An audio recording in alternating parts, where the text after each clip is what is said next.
पढ़ाने वाले हैं अभिप्रेरणा।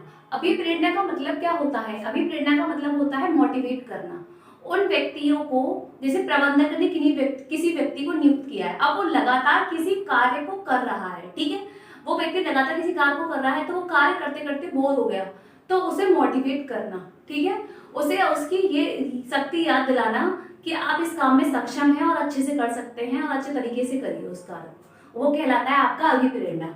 अब देखिए अभिप्रेरण को रेंसिस निकट ने क्या कहा है? प्रबंध का हृदय माना है। क्या किया है? रेंसिस लिकट ने प्रबंध का हृदय माना है। मतलब अभिप्रेरणा को उन्होंने क्या कहा है? अभिप्रेरणा को उन्होंने प्रबंध का हृदय कहा है। मतलब ये कहा है कि अगर मोटिवेशन की शक्ति नहीं होगी या मोटिवेट करने का तरीका नहीं होगा तो प्रबंध का हृदय खराब हो सकता है। प्रबंध का हृदय है ये पूरा, ठीक है। अब देखिए अभिप्रेरणा के तत्व, प्रकृति अथवा लक्षण क्या क्या है।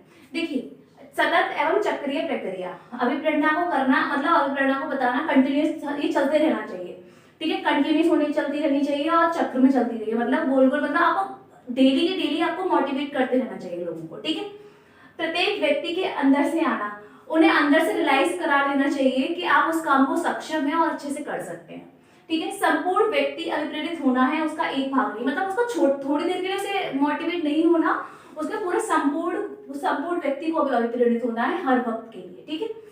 मनोवैज्ञानिक अवधारणा बनाना, मतलब मनोवैज्ञानिक की तरह से उसे थोड़े एग्जाम्पल देना, उसे समझाना कि आप उस तरीके से कर सकते हैं, ठीक है। विभिन्न प्रकार का होना, मतलब आप हर कार्य में सक्षम है, हर कार्य को अच्छे से कर सकते हैं।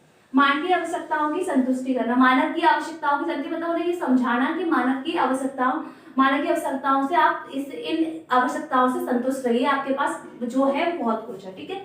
मानवीय संतुष्टि का कारण नहीं परिणाम, मतलब मानव जो संतुष्ट हो रहा है उन चीजों से, उससे आपको कारण से कोई मतलब नहीं है, उसका रिजल्ट भी आना जरूरी है, ठीक है। कार्य करने की शक्ति, आपके अंदर से ही कार्य करने की शक्ति आनी चाहिए कि आप इसको कार्य को अच्छे से कर सकते हैं, ठीक है। बाहरी शक्तियां भी व्यक्ति को प्रेरित, मतलब आप अंदर से तो प्रेरित कर ही रहे हैं, लेकिन बाहर कुछ ऐसे एग्जाम्पल होने चाहिए, कुछ लाइफ में ऐसा होना चाहिए, कुछ ऐसे एग्जाम्पल दीजिए जिससे इंसान को क्या होना चाहिए, वो बाहर से भी प्रेरित हो, ठीक है। देखिए अब अभिप्रेरणा की आवश्यकता, महत्व एवं लाभ। तो क्या क्या चीजें होती है, क्या क्या आवश्यकता होती है, आवश्यकता होती है अभिप्रेरणा की, क्योंकि इस जन्म में लक्ष्यों की प्राप्ति में सहायक, मतलब इससे क्या होता है अभिप्रेरणा से, अगर लोग अपने लक्ष्य को प्राप्त कर लेते हैं, अगर आप किसी को मोटिवेट करते हैं ज्यादा, ठीक है। आवश्यकताओं की संतुष्टि हो जाती है, उन्हें जो चीजों की जरूरत है उनसे उन्हें वो संतुष्ट हो जाते हैं, ठीक है। मानवीय साधनों का अधिकतम उपयोग, वो अपने साधन का अधिकतम उपयोग कर पाते हैं। स्वस्थ मानवीय संबंधों का विकास, इससे अच्छे लोगों से संबंध अच्छे बन पाते हैं, ठीक है। कार्य की संतुष्टि होती है उन्हें, ठीक है। उनके मनोबल में वृद्धि होती है, उनका मनोबल बढ़ता है, ठीक है। कुशलता में वृद्धि होती है, जो कार्य करने में वो कुशल हैं उनमें वृद्धि होती है। और कर्मचारियों के स्थायित्व, मतलब कर्मचारी एक जगह फिक्स होकर काम कर पाते हैं, ठीक है। तो आज का चैप्टर हम यहीं पे खत्म करते हैं, ठीक है। कल हम इसका प्रबंध के कार्य का फोर्थ पॉइंट पढ़ाएंगे।